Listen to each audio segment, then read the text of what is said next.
مفتی عارف صاحب کے بیانات کو سننے کے لیے مفتی صاحب کے آفیشیل چینل فیضان عارف آفیشیل کو سبسکرائب کریں۔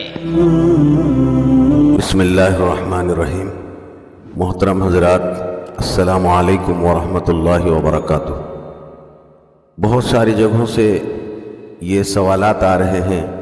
کہ اس سال جو ہے سن 1446 ہجری 2025 میں شب برات کب ہے؟ تو اچھی طرح ذہن میں رکھیں، انشاءاللہ اس سال سن 1446 ہجری 2025 میں فروری 13 فروری اور 14 شعبان المعظم بروز جمعرات مغرب کی نماز سے شب برات کا آغاز ہوگا۔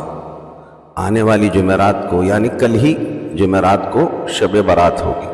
لہٰذا شب برات کی تیاری میں لگے رہیں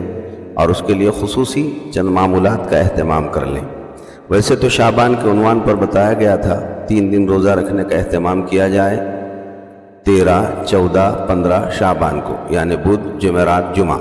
لیکن اب صرف جمعرات اور جمعہ رہا، لہٰذا یہ 2 دن ہی صحیح روزہ رکھنے کا اہتمام کیا جائے، اور روزہ رکھتے وقت نیت کی جائے کہ میرے چونکہ اعمال اللہ کے دربار میں پیش کیے جا رہے ہیں تو اللہ کی طرف سے اس نیک عمل کی برکت سے اچھے فیصلے اللہ میرے حق میں اتار دیں۔ دوسری بات اس وجہ سے بھی کہ اللہ رب العالمین کے جانب سے شب برات میں آسمان سے تقدیر کے فیصلے اتارے جاتے ہیں، تو ہماری یہ نیت ہونی چاہیے، اے اللہ جب تقدیر کے فیصلے آپ اتار رہے ہیں تو اب آپ سے درخواست ہے۔ درخواست، دعا، اللہ سے مانگنا، سب کا ترجمہ ایک ہی ہوتا ہے کہ خوب دعاؤں کا اہتمام کیا جائے۔ یہ رات سب سے زیادہ اللہ کے دربار میں دعائیں مانگنے کی ہے۔ آپ دعائیں اس طرح اللہ تعالیٰ سے مانگے، اے اللہ آپ لوح و قلم کے بادشاہ ہیں، یعنی تختی بھی آپ کے ہاتھ میں ہے، قلم بھی آپ کے ہاتھ میں ہے،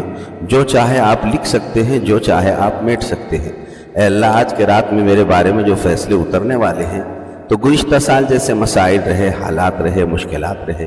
اللہ اگر آئندہ بھی آپ نے ایسے ہی لکھ بھی دیا ہے تو اے اللہ اب آپ سے درخواست ہے کہ میری ایسی بدقسمتی کو مٹا دیجئے اور بدقسمتی نیک قسمت میں اور نیک بختی میں تبدیل فرمائیے۔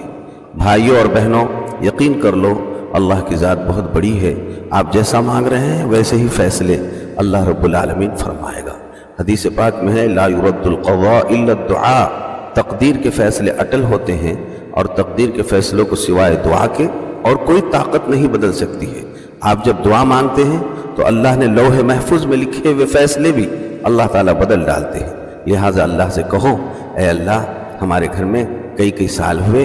اب فلاں بیمار ہیں، ان کو صحت نہیں ملی، اب آئندہ ان کو صحت لکھ دیجئے، اولاد نہیں ہیں، اللہ اولاد کے فیصلے فرما دیجئے، روزی روٹی نہیں ہے، اللہ روزی روٹی کے فیصلے فرما دیجئے، بیٹی داماد میں اور بہو بیٹے میں اللہ زمانوں سے جھگڑے ہیں، اللہ ان میں محبت پیدا فرما دیجئے، اے اللہ ہمارے لیے خیر اور عافیتوں کے فیصلے فرمائیے، خصوصاً ملک اور ملت کے حق میں اے اللہ بڑا جبر، تشدد اور ظلم ستم پورے ملک میں خصوصاً اور سارے عالم میں عموماً ایمان والوں پر پھیلایا جا رہا ہے۔ اگر آئندہ سال بھی آپ نے ایسا لکھ بھی دیا ہے تو اللہ ایسے فیصلے کو بدل دیجئے اور آپ لکھ دیجئے کہ مسلمانوں کی، ایمان والوں کی، اسلام کی محبت سارے دنیا میں عام کر دی گئی، سارے دشمنوں میں عام کر دی گئی، اور اب سب مسلمان اور اسلام کے بارے میں نرم مزاج بنیں گے، ججوں کے فیصلے اسلام اور مسلمانوں کے حق میں آئیں گے اور امت مسلمہ کے حق میں خیر اور عافیتوں کے فیصلے ہوں گے۔ بھائیوں اور بہنوں، اس طرح رات بھر اللہ سے دعا مانگنے میں گزاریے، گھنٹوں رو رو کر مانگیے۔ دیکھیے آج کا چانس مت گمائیے، اللہ نے بہت اچھا موقع دیا ہے، دعا مانگنے کا اہتمام فرمائیے۔